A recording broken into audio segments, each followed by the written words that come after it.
meteorologist Chris Boone. So we saw some sunny conditions through the afternoon hours, but as we kind of got into the evening, saw a little bit more of that cloud coverage and that moisture work its way in from the southwest. In fact, seeing some showers, kind of a band of showers just to the south of the Concho Valley and along the Interstate 10 area. And kind of take a little bit closer look. You can see somehow some of those showers kind of skirting towards the I-10 corridor and even in towards the higher elevation. Actually seeing some reports of some snow. Could see some of those cold temperatures. Not expecting any snow for us here in the Concho Valley. Certainly could see some rain, especially for our southern counties as we continue into the overnight hours. This moisture, for the most part, generally moving to the northeast. So again, the possibility of hanging on to some rain chances through the overnight hours. Certainly possible, but most of us just going to see the more widespread cloud coverage as we continue in towards your Saturday. As time everything out, again, could see one or two showers push their way up further north, but the bulk of the rain really stays in towards our southern parts, out towards Interstate 10.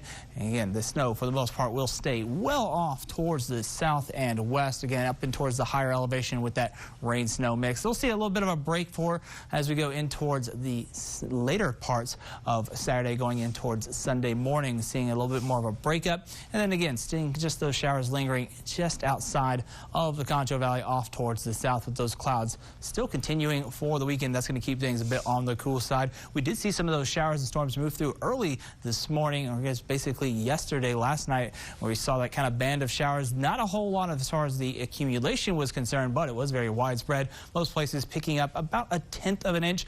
In fact, we saw exactly 11/100ths of an inch out at the airport Mathis Field, and the winds have started to settle down as we kind of go in towards the evening hours. We did see a little bit of a breeze through some of the afternoon hours. Those are calming down. They're going to stay a lot calmer as we go through the weekend. Temperatures, for the most part, staying kind of on the warmer side thanks to some of that cloud coverage, mostly into the upper 40s. 49 degrees in Menard as well as Mason, 47 in Brady, and Merton also at 47 degrees with 50 for Junction, the lone 50 on the map. 48 degrees right now in downtown San Angelo. Dew points at 20, and those winds out of the northeast at 15 miles per hour. So again, still seeing some of those winds persist into the teens, but for the most part, those winds are going to be a lot calmer than what we've seen the past couple of days.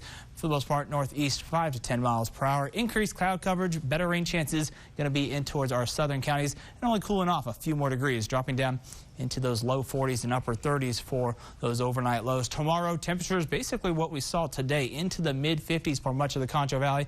That's going to be coupled with the northeasterly winds, going to bring in that cool air into the area, as well as that cloud coverage. That's going to unfortunately block out a lot of that sunlight from kind of making it to you. So again, that's going to keep things a bit on the chilly side for the next couple of days. Oh, again, with the lighter winds out of the northeast, it will be bringing in the cool air. It won't be very strong, so not worried about those wind chill factors all that much as you go into the afternoon and even into the evening hours. We will start to see those winds turn more out of the south as we kind of finish up the weekend going in towards next week. That's going to kick off a little bit of a warming trend, going to get us back closer to normal. We'll see those temperatures kind of jump back up into the 70s and 80s for us next week. But for Saturday, still hanging on to the cool temperatures. If you're headed out to the ASU game, they're taking on St. Mary's. Again, trying to get a little bit of a revenge for today.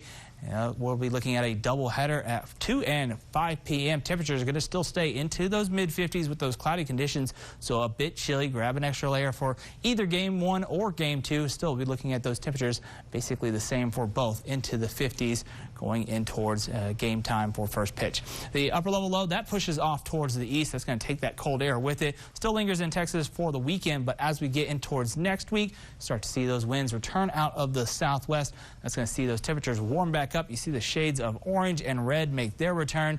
Now let's see a pretty gradual warm up, but though we already see our next dip in that jet stream kind of well off towards the west. So we're going to be watching that towards the end of next week. That could actually be bringing us some increased rain chances with a little bit of a dry line set up. So that's going to be something to kind of watch for towards the end of next week. But before that, we'll actually see a pretty decent warm up. Those temperatures kind of make their climb back up into those 70s and 80s. 50s for the next couple of days. We're going to hang on to those rain chances, especially for our southern counties. About a 20% chance of mostly cloudy skies both Saturday and Sunday, with highs really only reaching into the 50s for your official beginning of spring. That's going to be the spring equinox, an afternoon high of 54 degrees. Then starts to feel a lot more like spring as temperatures warm up to the 70s and 80s, and then we see that push of some instability move through. That's going to increase those rain chances late on Thursday. Could be a little bit of a dry line setup, first of the spring season.